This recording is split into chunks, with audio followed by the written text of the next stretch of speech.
Press record. We're recording. Okay. Hello and welcome to another episode of Beyond the Road, the transportation industry podcast where we talk all things transportation and logistics. Joining me today to talk about the trucking industry, the transportation marketplace during the month of May, specifically 2023, is Josh Rivers. Josh, thank you for being here on this sunny Tuesday morning. Is it Tuesday? It is Tuesday. It is Tuesday. I am falling behind. What does it feel like? It feels like I stayed up till 1 a.m. watching a playoff game last night is what it feels like. Minnesota Wild? Yeah. Went to double OT. We only went to 3 OT. Halfway through the first one, I was like, somebody just... That's why they have to start the games at 7. They start them so late. It was supposed to start at 8:30, and then one of the other games, I think it was the Hurricanes, went late. And then that pushes our start time back. And then my girlfriend comes downstairs at midnight. She's like, "What are you doing?" And I'm like, "It's not done yet. I have to finish it." Yeah. It's not done yet. Yeah, exactly. Eyes wide. Yeah. People listening to this are going to realize that they're going to remember that this is a trucking company out of Minnesota. So big hockey fans. Big hockey fans. Yep. Big, frequently disappointed. Yeah. Usually disappointed. That's probably the best way to put it. Frequently disappointed sports fans. Can't get past the Blues or the Avalanche typically. Or Blackhawks. Yeah, I mean that's hockey, and then the Twins can't get past the Yankees or the A's, and then the Vikings can't get past anybody. It seems Saints. like so. Or the Giants, apparently. Apparently Daniel Jones is kryptonite. Daniel Jones. He's tough. He's tough to deal with. Yeah, versatile. Did you do a bracket? I didn't. I didn't do a bracket. I don't do brackets with playoff hockey because it is absolute chaos. It's impossible to predict. So I just stay out of it. I do brackets for everything else. I know nothing about golf. I'll do Masters brackets and just. This guy seems like a big name. We'll circle him. I always finish 4th or 5th out of 20 plus people. So, and I know nothing about golf. So, but I guess trucking. Yeah, I think we should just dive right into it here. So, this time I was able to get both operations managers. I spoke to Sean and Amanda, gathered their thoughts here on what we're going to be expecting in May, and we'll dive right into it here from the dry van standpoint. The month of May is that's when produce season really kicks in heavily, and from the little bit that I was able to discuss with Amanda in regards to produce season is it started later this year than originally anticipated, mainly due to weather factors. But we should be ramping up here, and what that means, as I've covered in previous episodes, is that the south, southeast, southwest are going to be pretty tight from a capacity standpoint. That's outbound. Sure. Any outbound capacity from those areas is going to be pretty tight. For the simple fact that produce is booming, it's going to be moving, and it moves at a premium, which means a lot of drivers are going to want that freight. And if you're going to want to compete with those produce shippers, your rates are going to have to match essentially.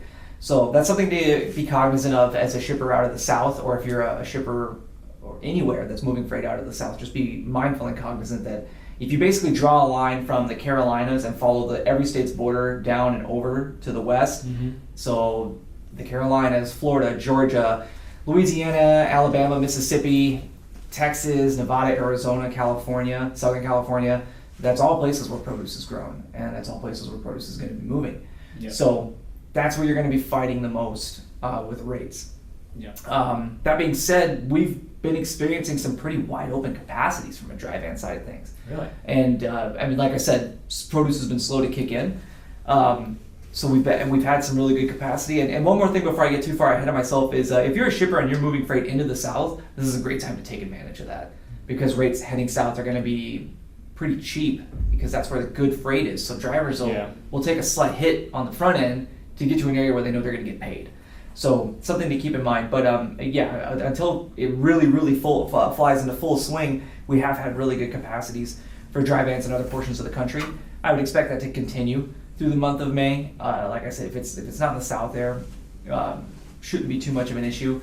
You will run into issues with states that border those states if you're trying to pull people out of that area. So if you have a guy who's in Tennessee, and he's really close to that Georgia, Florida, Carolina produce market, and you're trying to convince him to go to Ohio or Indiana or Illinois or Minnesota or something like that, it's going to take a little bit more money because he could find something that's going to get him closer to the south or into the south where he can find that good paying freight. What else we got here? A lot of the markets have slowed, which is why we're seeing that massive influx in capacity. Is because freight in general has slowed down. it's causing some customers to hold off on contract freight. We have had customers submit RFQs, and what they're realizing right now, what we're seeing right now, is rates are continuing to go down. We're continuing to find ways to cover freight under market, and it's got some customers in a position where they may have started RFQ processes and they push the pause button because rates are still going down, so they want to make sure that they're getting the best thing available. Yep, trying to time it a little bit. Yeah, as we've talked about before, tough. everybody tries to time the drop in the market. It's a lot like trying to time the stock market. It's hard to do. It can pay off massively if you time it correctly, but if you time it incorrectly, you might wind up locking yourself into incredibly high rates, or you might wind up putting yourself in a position where you have really high tender rejection rates. Oh, sure. Because the market surges back upwards, and carriers will just, well, why would I take this? I just need can't more cover money. it. Exactly. Yeah. Is that happening across equipment types? Because I remember we were talking about vans, a couple months back. We're like, I think we found the bottom. Right. We were plummeting for, I don't know what, forever. It felt like 6 months. Felt like we found the bottom. I mean, were we heading back up, and now we've hit another drop off? It's still baseline, slightly trending down, right? We're still covering freight for lower and lower. It's not the cataclysmic fall off that we saw initially, but it is, we're covering freight for cheaper. One thing we have noticed is with freight covering for lower rates, and with there being less amount of freight in the market right now, is drivers are covering up ahead of time, which is interesting because when we say, there's tons of capacity, and then you start pushing out same day freight and start struggling to cover, it's because with there not being a lot of freight opportunity, a lot of drivers will do what they can to book their trucks out days to a week in advance. Yeah. Right? So because it's guaranteed they're going to keep their wheels moving. They're not taking chances. We're going to book out as far as we can, whereas before drivers might hold off and they might book load by load. I'm not going to book another shipment until I'm empty off of this one, or until the day before I deliver. And now they're scheduling themselves, like I said, days to a week in advance. That's going to present an interesting challenge when it comes to same day freight. So right now, I would say if you want to set your carriers up and your providers up to be successful for yourself, as well as setting yourself up to be successful, time seems to be the best ally you can give your providers right now. Okay. So giving them a couple days to secure capacity for a shipment, because knowing that they might cover days to a week in advance, you want to get in front of that. Sure. So something to keep in mind. That's the baseline info I was able to get from the dry van side of things. Any questions in regards to the dry vans? I don't think so. Universally speaking, more expensive coming out of those southern states. Yeah, absolutely. And that's all equipment types. Yep. Cheaper going in. Dry van and reefer, or all equipment types? It should be all equipment types. It's not going to impact open deck as much as it will dry van and reefers. The main thing you'll see is there is some produce commodity that can go on a flatbed, and typically with those shippers, what we see is like, just give me a rate. It can be a reefer, a van, a flatbed, I don't care. But just give me a rate to get this out of here. And it will soak up some open deck capacity because, like I said, the rates will spike. Yep. And they'll be able to get good money for it. What you'll also see is some drivers will change trailer types. They know that produce is good, so what they'll do is they'll run home, drop off the flatbed, head down, grab a reefer or a dry van, and then head down south and make their money on the produce season. How long does it last? How long does that spike typically last? Ramping up late March, early April until? Yeah, it typically starts in March, April. Like I said, it's a little bit delayed this year. So we're really gonna start to see the ramp up over here. These next couple of weeks is when it should really start to take effect, and then that does go through, like you said, more or less through to August, and then it'll kind of taper off, come back to reality. Maybe July. We'll have to wait and see when we start to feel the effects of the slowdown, and I'll make sure I let you guys know. Obviously, when we sit down for our July podcast and August podcast, let you know what we're seeing out there. But that's across equipment types. For the flatbed specific stuff, I spoke to our operations manager Sean Glens, and what we're looking at is construction season. I mentioned it in the past couple podcasts that as it warms up, we're going to start seeing more demand for construction freight, more construction commodities. Mm-hmm. So shingles, lumber, aggregates, asphalts, machinery to do the construction work is going to start moving. We work with some pretty sizable machinery manufacturers, and we're noticing an increase in volume from them right now, and it's not a surprise. Non-residential construction is up 17% this year. Jeez. So you're going to start seeing a lot more of an influx in these equipment and machinery types, and that's going to soak up a lot of your open deck capacity because that's where a lot of the money is. A lot of these machinery manufacturers pay top dollar to have their machinery move because it's overdimensional, because it's heavy, because it's valuable, and they want it taken care of. We covered produce season. One of the biggest things you're going to see is, and this goes for both commodities as well, or both equipment types as well, is there's less weather inhibitors. No more. I'm not even going to say it. Don't say it. We hope to not see any more snowstorms in the Midwest. We saw one this week. We saw one this week, and that's it. I'm calling it now. Not another flake. It's gonna snow. It's gonna snow this weekend. It's already on the forecast. It's supposed to snow this weekend. So we should be almost done with this kind of weather. And in the event that it does snow, we're in a position now where those blizzards that lasted 3 or 4 days are done and over with. You have a day where it'll snow, and then it's typically 35, 40 degrees right now. So it's not going to stick around. It shouldn't freeze over on the roadways. It shouldn't be as big of an inhibitor as it used to be. Yeah. It's much more of a player for flatbed freight because guys who are flatbed drivers are very hands-on with the freight. They tarp, they strap, they chain, all of that. So they have to get out in the elements to make this stuff happen. And as we've discussed in the past, like I've mentioned in the winter months, don't be surprised if your freight gets more expensive going north because of these weather elements. Don't be so surprised if your rates now go down heading into the north because there's more opportunity to get product in the north and the northwest and the Midwest because the weather isn't as big of a factor anymore. And that's gonna, all these drivers who head below the Mason-Dixon line during the winter are now gonna start taking freight all over the place because the weather's better. Yeah. So that's one thing to keep in mind. We will see tight capacity throughout the southeast with open decks because that's how it goes in the summertime. When, like we said, produce season does play a factor in it. You will see a little bit more open capacity in the Midwest, in Texas especially. You'll see a lot more trucks in Texas, in the Houston, Dallas area, willing to move around a bit more. And we should see an increase in port freight coming in. So we work with a equipment manufacturer that imports a lot of their machines, and we've been seeing a ton of freight from them. So that's also something to keep an eye out from the open deck side of things. Sure. And that port freight, is that eastern and western ports, or it's just all U.S. ports? Yeah, I mean, we've dealt mostly with the Port of Long Beach and Houston as of late. That's not to say that other ones won't get busy. Georgia port should be getting busy. Baltimore, East Coast ports should be getting pretty busy again. And it's going to depend on the manufacturer. It's going to depend on the shipper, right? Which port they want to use, which ocean liner they're using, who has availability at which ports.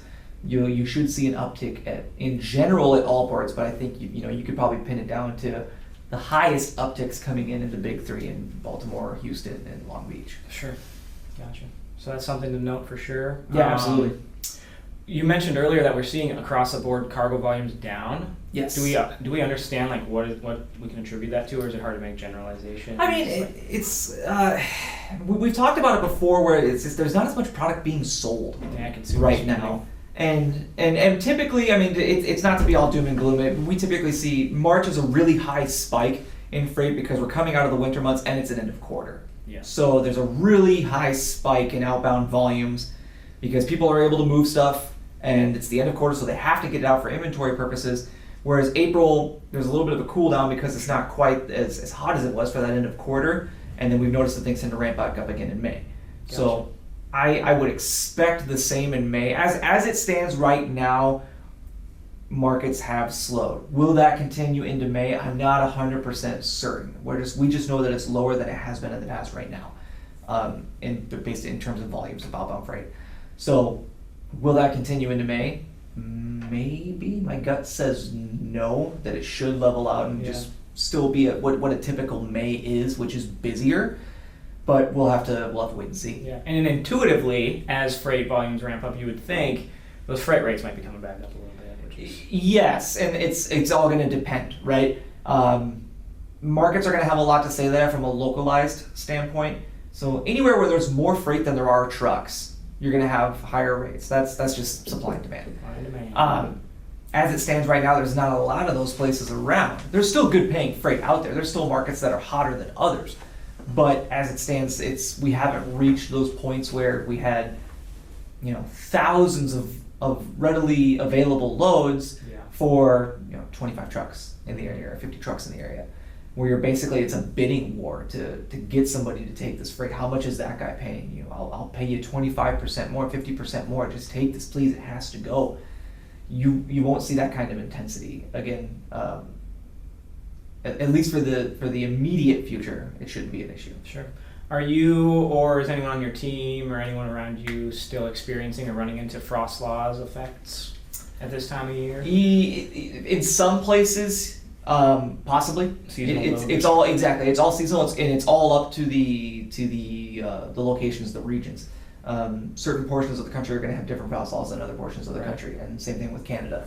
So, if you're moving heavy machinery, anything that's probably over, I want to say 50,000 pounds, it does benefit you just to take a quick glance along the route and make sure that you're not going to bump into those frost laws. We have really good information regarding frost laws on the Learning Hub on our website, so please feel free to check it out. It's all free information. You don't have to sign up for anything, I don't believe. So take a look.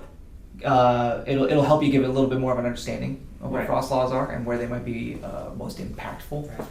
And just, quick Google search. Do yourself a favor, or ask your carriers to do it. Ask your providers to do it, which they should be doing to begin with. Yep. But just to cover your bases and reiterate everything. Yep. They exist to protect the roadways from that heating and heating, freezing, melting cycle. Basically, it stresses out the roadways when it gets super, super cold and all that moisture settles and freezes inside the roadways. And if you put a ton of really, really heavy machinery on it, it'll tear the asphalt. Yeah. So, and it causes a ton more road construction, or you'll get those massive potholes and gaps in the pavement and the asphalt. Yeah. Like we're currently seeing. They absolutely, yeah. Oh my goodness. On the access road exiting our company, I've had to take like a 12-foot detour around all of this every time I leave for the longest time when I was leaving the office here for the past couple months, because it felt like my car was going to fall into the earth if I tried to. Those are pretty big potholes. Those are some of the biggest potholes I've seen in my 20 years of life. It's bad. It is really bad this year. I've noticed it's pretty much everywhere in the city too. Like my car, it's gonna wind up back in the shop before next winter. I guarantee it. Just the amount of times I've hit something and like held my breath, waiting to make sure that there's no sound or noise that wasn't there before I hit it. It's just, oh god. It sounds kind of sketchy. Yeah. They're everywhere too. They are everywhere. So, and that's maybe another thing to keep an eye out if you're a shipper or a person who's responsible for the logistics process for your company.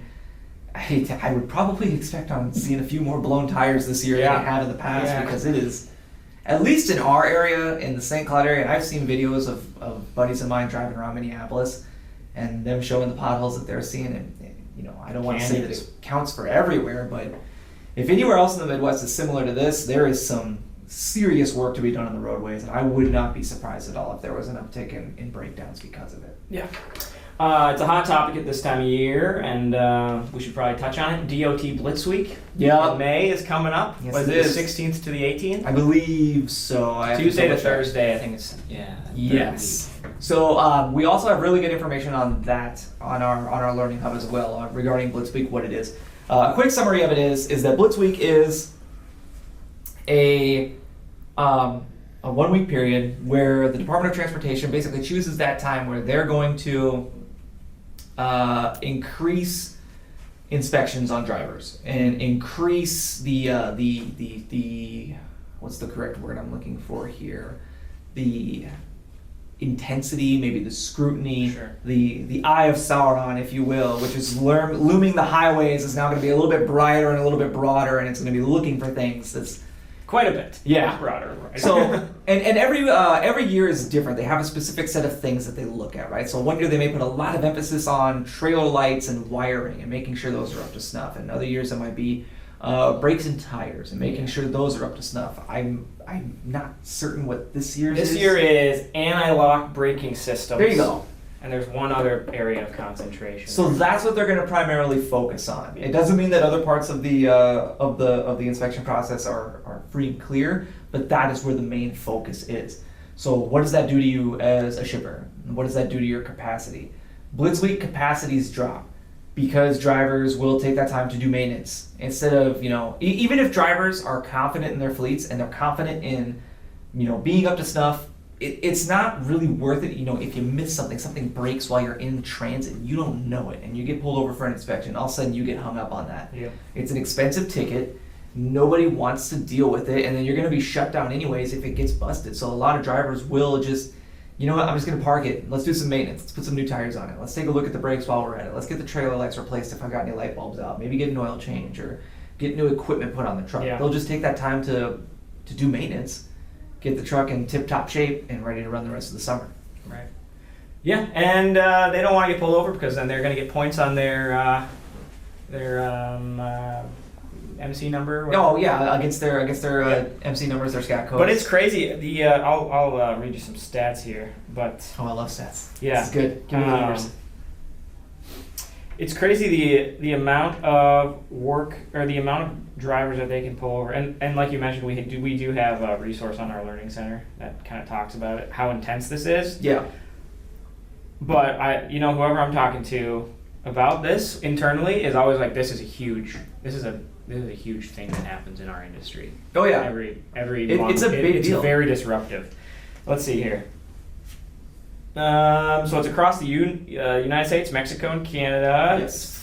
16th to the 18th this year. They can pull over and assess 15 semi-trucks every single minute. That's the amount of law enforcement officers out on the roadways. Good God. Yeah, when they're operating at maximum efficiency. And the focus this year is, like I said, ABS inspection and then cargo securement.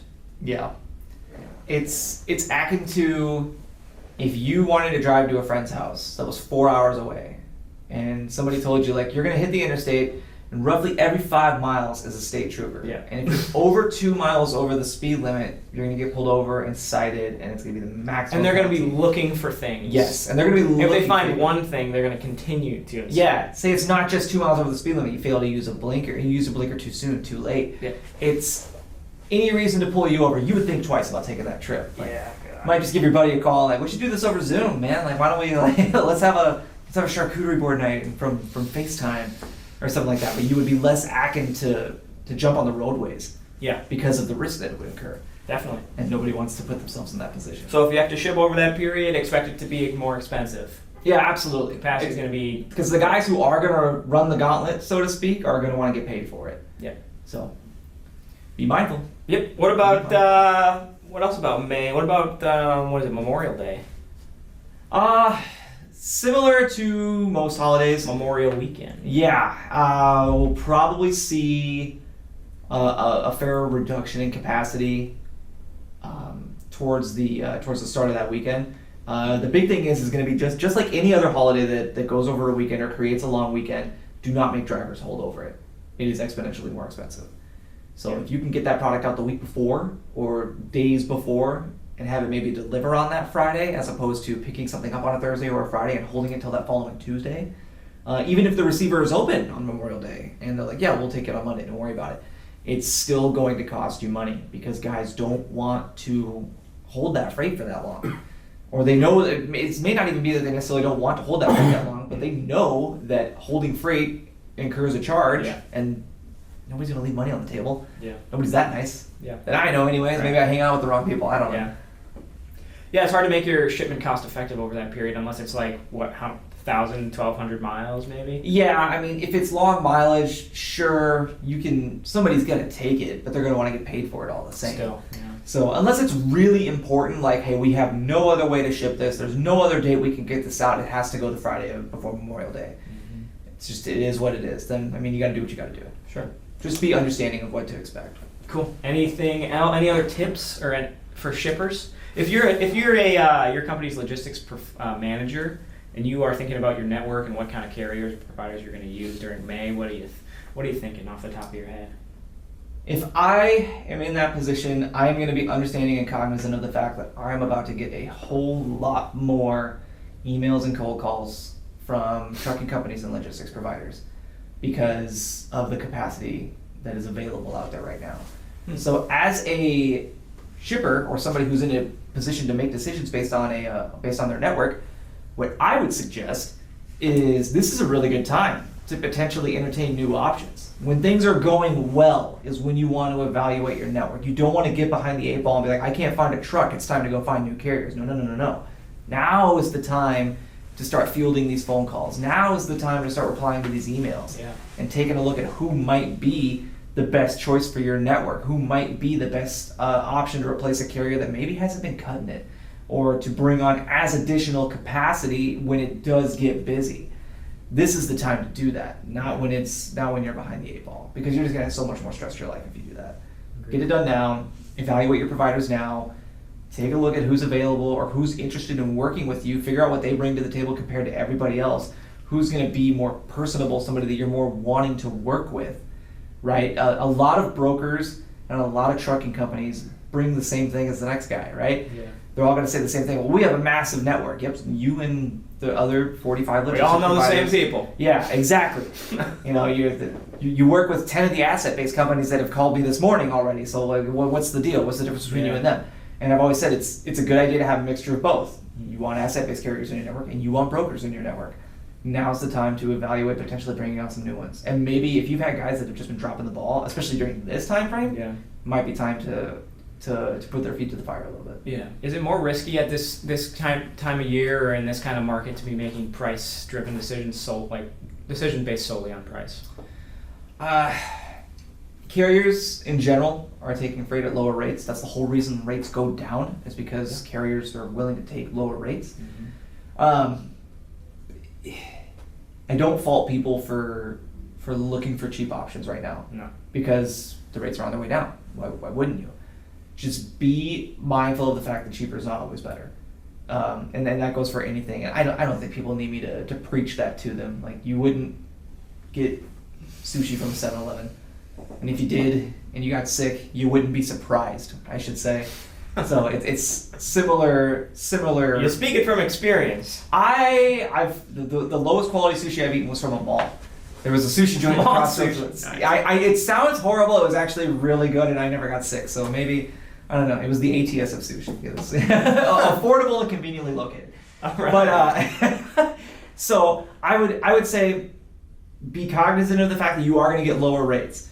Don't lean real hard into it. Like, get deals where you can. Absolutely. I am all about, couponing, looking for sales, whatever. Same thing with transportation. If somebody's going to give you a cheaper rate and get the job done, well, absolutely. You'd be weird to not take it. If a guy is giving you a cheap rate and consistently picking up on time and consistently delivering on time, goldmine. Keep using it. Yeah. Why wouldn't you? But don't try and find the next best guy and then award him 10 lanes, and then he misses pickup on 50 to 60% of his lanes because he's cheap and he's trying to make money too. So it's same as it always is. Cheap carriers are cheap carriers. Somebody will always do it for less. Right, exactly. Even in markets like this, guys who will just run it for gas money, but then when they find the next best paying load, they're like, well, I'm out of here. Yeah, you want to avoid that kind of thing. Yeah. Anything you feel we missed? That's May in a nutshell. In a nutshell, things are gonna heat up into June. Yeah, things are gonna heat up into June. It only gets busier from here out typically. So when we sit down and talk about June, we'll be talking about ramping up in other areas. Cool. We'll be talking about playoff hockey, hopefully. We'll be talking about the Minnesota Wild Stanley Cup win. Oh man, I turned 32 on Sunday, and it will be. Happy birthday! Thank you. I will be 32 on Sunday, and I have the last major championship that happened in Minnesota. This is probably my 5th or 6th time saying this on this podcast, and I'm gonna keep repeating it because I want to drive this point home. I was 6 months old when the Twins won the series in '91. Do you remember it? Oh, vividly, right? Mom was holding me. Where were you? Yeah, exactly. There goes in a 2-bedroom apartment in Sartell. No, I've never seen it. I've never seen a major championship. So what was that? 94? 91. 91. 91 was the last major Big Four NFL, NBA, NHL, MLB championship for Minnesota. I've never seen a Super Bowl in Minnesota. I've never seen an NBA title in Minnesota. I've never seen a Stanley Cup in Minnesota. And you never will. Don't.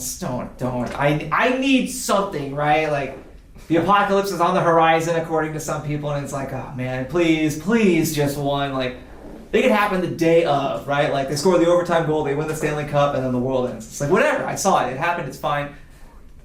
I will go out happy. Yeah. But it's just the decades at this point of heartbreak are just. That's why I switched to motorsports, to be honest with you, because you could pick anybody. They don't have to be from where you're from. Like, I could just pick anybody. True. Like, and then I win automatically. My favorite MotoGP rider is like an 8-time world champion, so it's easy to root for him. Like, I win all the time when I go to motorsports. Yeah, fair enough. A gal from Minnesota just like got 5th place in the Boston Marathon yesterday. Really? 2 hours, 22 minutes. Fastest American female. Really? Ever. That's crazy. Yeah. I think it was Elk River, or I can't remember. It was some Minnesota town. How long is a marathon again? 26.2 miles. 26.2 miles, that's right. I used to run 4 miles in an hour. So that... That's not bad. Now, granted, I had to stop at walking. stoplights, right? You know, so like, I figure I could probably... Like an actual run of 4 miles, I could probably get it done... I don't know, what was my mile back in the day? Like maybe just over an hour. I could probably do it if I didn't have to stop at the stoplights and avoid the St. Cloud Superman trying to run me over. That's a story for another day. That is, yeah, if you're not local and you're listening to this, Google St. Cloud Superman. It's interesting. It's not affiliated with Anderson Truck. No, not at all. Not even remotely. It's from our town. Everybody's got that guy in there. Everybody's got that. I think Brainerd's got the carpet car. That dude who drives a station wagon and it's just covered in carpet. Everybody's got a Yahoo from their hometown that they talk about, and they always refer to him like people know about him from out of town. Yeah. Like there's some dude in Oklahoma. Like if you met him, he'd probably tell you about like some like random Yahoo. Like, oh, that's Contail Dave. Like, you know, like, he's got rabbit tails on his SUV or something like that. I don't know. Everybody's got that crazy guy in their town, and St. Cloud Superman's ours. Yeah. All right, well, let's wrap this up. As you mentioned, the Learning Hub is available. Yes. Which is a comprehensive library of answers to transportation's most common questions. We also just recently added a section on there for carriers specifically. Yes. So now we cater to a shipper audience and a carrier audience, two-sided Learning Hub. Right. I mean, So if you're a trucking company looking for some resources and information, we have a couple of things on there, and there will be plenty more. So you should subscribe to the Carrier blog on atsinc.com. Yeah, absolutely. Shameless plug. But on the Learning Hub, you'll find like downloadable tools, podcast episodes like this one, articles, videos, case studies, infographics. Yeah. All created to help you become the supplier that always delivers for its customers. I love that tagline. That's our marketing speak around here. I think the biggest thing to drive that home is, guys, if you're listening, is that it's all free. Like Yeah, there's for sure. most of that content doesn't even require an email address, if memory serves me correct. That And the is little correct. bit that does is all it does is just signs you up for a blog, Mhm. right? So you get content sent to you that's just like, hey, this is happening in the trucking industry, and if you don't like it, don't read it. But Right. it is so beneficial to everybody out there, shippers, receivers, carriers, brokers, whatever. It's worth your time if you work in the transportation and you just poke through it. You'll find something you didn't know, I promise. And it is free. And you don't have to, there's nothing in there that like when you click the article is like, okay, now you gotta work with ATS, you gotta give us your freight. We're gonna need your freight now. Like, no, it is there. And if you like what you see and you wanna reach out to us, by all means feel free to do so, but we're establishing trust in the industry and establishing ourselves as a base of knowledge in the industry. Yeah, And just that is kind of the whole point. educating. We got a lot of smart Exactly. people internally. We A lot of do. knowledge. We really do. There is a ton of information on the industry. There is a ton of experience in the industry within this company. It's insane. We actually, Jack Johnson left because No. yeah, him and his I believe the story I heard was his wife took a position up north, so he wanted to move with her obviously, so he had to leave the company. But Jack Johnson I did not know that. that man was an encyclopedia That's a of shot to the trucking, heart, kind of. and he one of the nicest human beings I've ever met in my life. So Everybody's got one of those in their town too. oh, absolutely, one of the nicest people. Yeah, he. I think he took over as like he was doing something for like a school district up there, doing facilities for school. I think I He'll don't. do a good job. He absolutely Yeah. will. Anyways, yeah, I'll put a link to the Learning Hub in the show notes below, as well as to an article talking about the transportation industry during May 2023. What you should know, kind of just going more in depth on what we've spoken about here. And then a link to the Frost Law article, the DOT Blitz Week. You'll have a lot of resources down in the show notes. So anyways, thanks for joining us today, and thank you, Josh, for taking the time. As always, we'll see you next time. Yep.